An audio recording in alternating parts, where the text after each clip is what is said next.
అందరికీ నమస్కారం. కిరణ్ అరెస్ట్ సరే, మరి వీళ్ళ సంగతి ఏంటి అంటున్న టీడీపీ కార్యకర్తలు. గత 2 రోజుల ముందు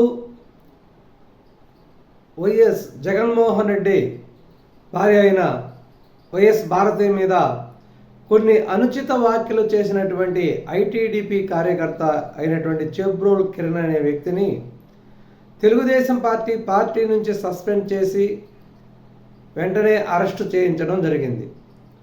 అంటే తెలుగుదేశం పార్టీ ప్రభుత్వం కానీ ఎన్డీఏ కూటమి కానీ విధానం ఒకటే, ఏంటంటే ఆడవాళ్ళ వ్యక్తిత్వాన్ని కానీ ఎవరిని కూడా వ్యక్తిత్వంగా వాళ్ళ కుటుంబ సభ్యులను కానీ వాళ్ళ మీద అనుచిత వ్యాఖ్యలు చేయకూడదు, ఎటువంటి విమర్శలు చేయకూడదు, రాజకీయంగా పార్టీ పరంగా విమర్శించుకోవాలి కానీ వ్యక్తిగత వ్యవహారాల జోలికి వెళ్ళకూడదు అనే ఉద్దేశంతో పదే పదే టీడీపీ అధినేత చంద్రబాబు నాయుడు గారు కానీ లోకేష్ బాబు గారు కానీ ప్రతి మీటింగ్లో కూడా చెప్తూ వస్తూ ఉన్నారు. ఆడవాళ్ళ జోలికి వెళ్తే అదే చివరి రోజు కావాలి అని చంద్రబాబు నాయుడు గారు అనేక సార్లు హెచ్చరించడం కూడా జరిగింది. వాళ్ళు పార్టీ ఏదైనప్పటికీ ఈవెన్ తెలుగుదేశం పార్టీ అయినప్పటికీ కూడా వాళ్ళని క్షమించలేము, నిర్దాక్షిణంగా శిక్షిస్తామని పదే పదే చెప్పడం జరిగింది. ఇంతకుముందు చూసాం, జనసేన పార్టీ నుంచి డ్యాన్స్ మాస్టర్ జానీ మాస్టర్ని కూడా సస్పెండ్ చేయడం జరిగింది. అంటే జానీ మాస్టర్ మీద అలిగేషన్స్ రావడంతో వెంటనే పవన్ కళ్యాణ్ గారు స్పందించి జనసేన పార్టీ నుంచి సస్పెండ్ చేయడం జరిగింది. ఇవన్నీ కూడా సమాజంలో మార్పు తీసుకొచ్చే దాంట్లో ఒక భాగమని అనుకోవాలి. గత 5 సంవత్సరాలు 2019 నుంచి 24 వరకు జగన్మోహన్ రెడ్డి గారు విచ్చలవిడి ప్రోత్సాహం వల్ల అనేక మంది చెలరేగిపోయి వాళ్ళలో ఒక ఎంపీ స్థానంలో ఉన్న గోరంట్ల మాధవ్ అయితేమి, అంబటి రాంబాబు అయితేమి, జోగి రమేష్ అయితేమి, పేర్ని నాని అయితేమి, ద్వారంపూడి చంద్రశేఖర్ రెడ్డి అయితేమి, మరి సోషల్ మీడియా కార్యకర్తలైనటువంటి ఇప్పాల రవీంద్రారెడ్డి కానీ, వర్ల రవీంద్రారెడ్డి కానీ, దేవేంద్ర రెడ్డి కానీ, ఇట్లా అనేక రకమంది, పాలేటి కృష్ణవేణి కానీ, శ్యామల కానీ, రోజా కానీ, వీళ్ళకి హడ్డు అదుపు లేకుండా నోరుకి ఎట్లా వస్తే అట్లా మాట్లాడి, ఒక బోరుగడ్డ అనిల్ అయితేమి, నందిగం సురేష్ అయితేమి, ఈ విధంగా విచ్చలవిడిగా వ్యవహరించారు. వీళ్ళందరినీ వారించి నివారించకుండా వీళ్ళకి ప్రోత్సాహం ఇచ్చి పదవులు ఇవ్వడం కూడా జరిగింది. జోగి రమేష్ చంద్రబాబు నాయుడు ఇంటి మీద దాడి చేశారని మంత్రి అయిపోయాడు. కొడాల నాని చంద్రబాబు నాయుడు ఫ్యామిలీని తిట్టి మంత్రి అయిపోయాడు. ఈ విధంగా తిట్టిన వాళ్ళని ఎదుటి వ్యక్తుల యొక్క ఫ్యామిలీని దుర్భాషలాడిన వారిని అన్నలు వెక్కించడం వలన అది ఒక రకమైన దుష్పరిణామాలకు దారితీసిన ఆంధ్రప్రదేశ్ రాష్ట్రంలో.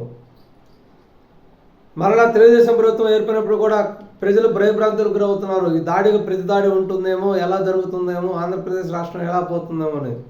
కానీ పరిపాలనలో ఎంతో అనుభవం ఉన్నటువంటి చంద్రబాబు నాయుడు ఆంధ్రప్రదేశ్లో ఉండేటటువంటి ఈ అసభ్యకరమైన వాతావరణాన్ని మార్చాలి, సమాజంలో మార్పు తీసుకురావాలి, నేను బాగు చేస్తాను, సమాజంలో మార్పు తెస్తాను ఉద్దేశంతోనే నా ఆధ్వర్యంలో ఉన్నటువంటి ఎన్డీఏ కూటమిని ఇంత దిగ్విజయంగా గెలిపించారు. వాళ్ళ ఆలోచనలు కానీ వాళ్ళకి కావాల్సిన విధంగా పరిపాలన కానీ ఖచ్చితంగా చేయాలి, వాళ్ళ ఆలోచనలు మనం అపహాస్యం చేయకూడదు అనే ఉద్దేశంతో ఆంధ్రప్రదేశ్ రాష్ట్రంలో జరిగినటువంటి గత 5 సంవత్సరాల్లో జరిగినటువంటి దుష్పరిణామాలన్నింటినీ కూడా మార్పు చేసి ప్రజల్లో కూడా మార్పు వచ్చే విధంగా పరిపాలన కొనసాగిద్దాం అనే ఈ విధానంలో సొంత టీడీపీ కార్యకర్తలు కూడా కొంత బాధపడటం, కొంత సఫర్ అవడం జరుగుతుంది. ఎందుకంటే టీడీపీ కార్యకర్తలకు అంత ఎగ్జైట్మెంటు, వాళ్ళని వైసీపీ వాళ్ళని ఇబ్బంది పెట్టాలా, వెంటనే అరెస్ట్ చేయాలనే ఎగ్జైట్మెంట్ ఆలోచన ఎందుకు కలిగింది? వాళ్ళు అనవసరంగా చంద్రబాబు నాయుడు గారి ఫ్యామిలీని, లోకేష్ బాబు గారి ఫ్యామిలీని, పవన్ కళ్యాణ్ గారి ఫ్యామిలీని వ్యక్తిగతంగా విమర్శించారు కాబట్టే టీడీపీ కార్యకర్తల్లో వైసీపీ మీద అంత ద్వేషం పెంచుకున్నారు. దాని మీద అప్పుడు ఎదురుదాడి చేసినప్పుడు కోర్టు కేసులు ఎదుర్కొన్నారు, పోలీసుల చేత దెబ్బలు తిన్నారు, అన్ని రకాలుగా అనుభవించారు. కాబట్టి వాళ్ళ ఆవేశాన్ని కూడా అర్థం చేసుకోవాలి. వాళ్ళ ఆవేశంలో కానీ వాళ్ళ రగులుతున్నటువంటి పగలో కానీ రివెంజ్ తీర్చుకోవాలనే స్పీడ్ కానీ అర్థం చేసుకోదగింది. కానీ మన కాన్సెప్ట్ అది కాదు కదా. అలా కొనసాగుతూ పోతూ ఉంటే ఆంధ్రప్రదేశ్ రాష్ట్రం ఎక్కడికి పోతుంది? ఎవరో ఒక అతను ఉన్నటువంటి ఉగ్రవాద ఆలోచన చర్యల ఫలితంగా ఆంధ్రప్రదేశ్ రాష్ట్రాన్ని భ్రష్టు పట్టించాడు. ఒకరి ఆలోచనలు సమర్థించే వాళ్ళు కూడా అనేక మంది ఉంటారు. దీనికి సంబంధించిన వాళ్ళు అతనికి దగ్గరయ్యి అనేక పరిణామాల్ని, అనేక వ్యవహారాల్ని ఆంధ్రప్రదేశ్ రాష్ట్రంలో చేయటం వల్ల ఆంధ్రప్రదేశ్ రాష్ట్రం ఈ స్థితికి దిగజారింది. కాబట్టి దాన్ని మార్చే ఉద్దేశంలో చర్యలుగా దీన్ని మనం భావించుకోవాలి, దీన్ని మనం అర్థం చేసుకోవాలి. కానీ ఇప్పుడు చేబ్రోలు కిరణ్ని ఎలా అయితే అరెస్ట్ చేశారో అదే పద్ధతిలో వైసీపీ సోషల్ మీడియాలో పనిచేస్తూ అనేక రకాలుగా వాగినటువంటి యధవలను కూడా ఇదే పద్ధతిలో అరెస్ట్ చేయాలి. కొంతమందిని ఇప్పటికి అరెస్ట్ కూడా చేయలేదు, వాళ్ళ జోలికి పోలేదు. ఇప్పుడు వాళ్ళు ముందస్తు బెయిల్ తెచ్చుకొని ఉన్నారు. కొంతమంది వాళ్ళు ముందస్తు బెయిల్ ఎందుకు తెచ్చుకున్నారంటే అది పోలీసుల నిస్సహాయత వల్ల, పోలీసుల్లో ఉన్నటువంటి నిర్లిప్త వల్ల. అది ఇక్కడ తెలుగుదేశం పార్టీ కార్యకర్తలకు కావాల్సిన ప్రధానమైన విధానం.